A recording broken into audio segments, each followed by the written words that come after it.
Hello friends, मेरा नाम है नीलेश बजाज और इस वीडियो में हम देखेंगे scanf function which is formatted input function of C. Okay, so जिस तरह से हमें पता है कि सी में कुछ भी अगर मुझे प्रिंट करना है तो हम प्रिंटफ फंक्शन यूज़ करते हैं। Okay, printf function is use to print any type of data, चाहे फिर वो इंटीजर हो, फ्लोट हो या कैरेक्टर हो। तो प्रिंटफ फंक्शन ये फॉर्मेटेड आउटपुट फंक्शन है। सेम उसी तरह scanf function is formatted input function of C है। अब इसे फॉर्मेटेड क्यों बोला गया है? जैसे कि प्रिंटफ में अगर मुझे इंटीजर प्रिंट करना है तो उसके डबल कोट्स में हम क्या लिखते थे? %d, that is format specifier for integer %d। अगर फ्लोट की वैल्यू प्रिंट करना है तो %f, कैरेक्टर की वैल्यू प्रिंट करना है तो %c और स्ट्रिंग की वैल्यू प्रिंट करना है तो %s। सो यहाँ पर print f stands for format specifier, ताकि अगर आपको कोई भी टाइप की वैल्यू प्रिंट करना है तो आप फॉर्मेटेड फंक्शन और उसमें फॉर्मेट यूज करोगे %d, %f, %c या %s। सेम उसी तरह अगर मुझे यूजर से वैल्यू रीड करना है तो हम कौन सा फंक्शन यूज करेंगे? स्कैनफ। बट इसमें भी कौन से टाइप की वैल्यू रीड करना है? यदि मुझे सिर्फ इंटीजर की वैल्यू रीड करना है एक, तो मैं %d लिखूंगा। यदि मुझे इंटीजर की और फ्लोट की वैल्यू रीड करना है तो मैं %d एंड %f लिखूंगा। यदि मुझे एक इंटीजर, एक फ्लोट और एक कैरेक्टर रीड करना है देन %d, %f और %c लिखूंगा। ओके, मान लो अगर मुझे स्कैनफ फंक्शन में 2 इंटीजर रीड करना है देन मैं कैसे लिखूंगा? स्कैनफ और उसके अंदर 2 टाइम्स %d, %d। तो कहने का मतलब अगर मैं स्कैनफ फंक्शन को भी फॉर्मेट नहीं बताऊँ तो इसको कैसे पता चलेगा कि कौन सी वैल्यू रीड करना है? Okay, so scanf is depends on format, that's why it is called formatted input function. Okay, ठीक है।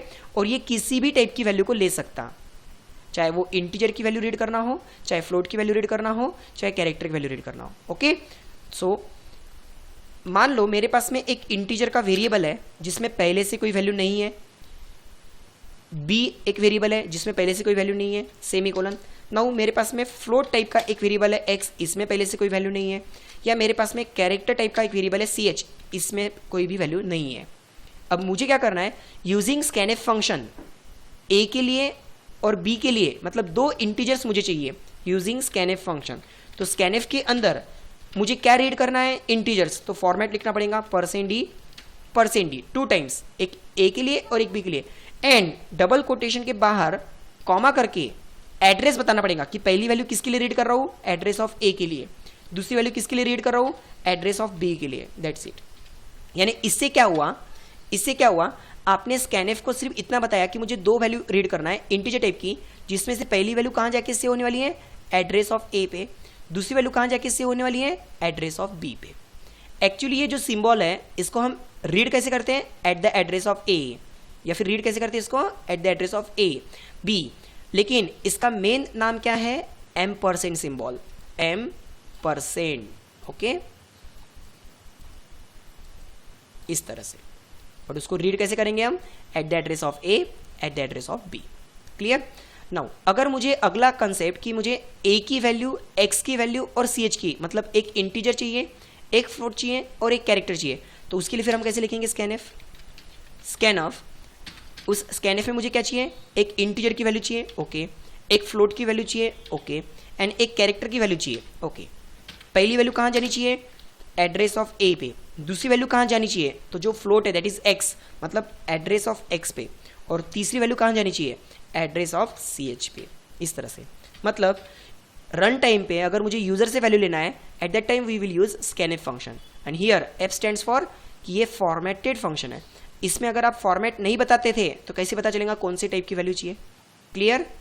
सो according to this example, scanf function का सिंटैक्स कैसा बनेगा कि स्कैनफ फंक्शन यूज करते वक्त कौन से टाइप की वैल्यू रीड करना है वो फॉर्मेट बताओ, और कहां पर स्टोर करना है उस वेरिएबल का एड्रेस बताओ। सो सिंटैक्स स्कैनफ फंक्शन, उसके डबल कोटेशन में आपको क्या बताना है? फॉर्मेट बताना है, कौन से टाइप की वैल्यू आने वाली है, okay, that is format specifier.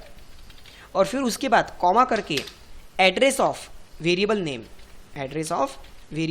जहां पर मुझे वैल्यू को स्टोर करना है। क्लियर इतना? यस और नो? Okay, thank you.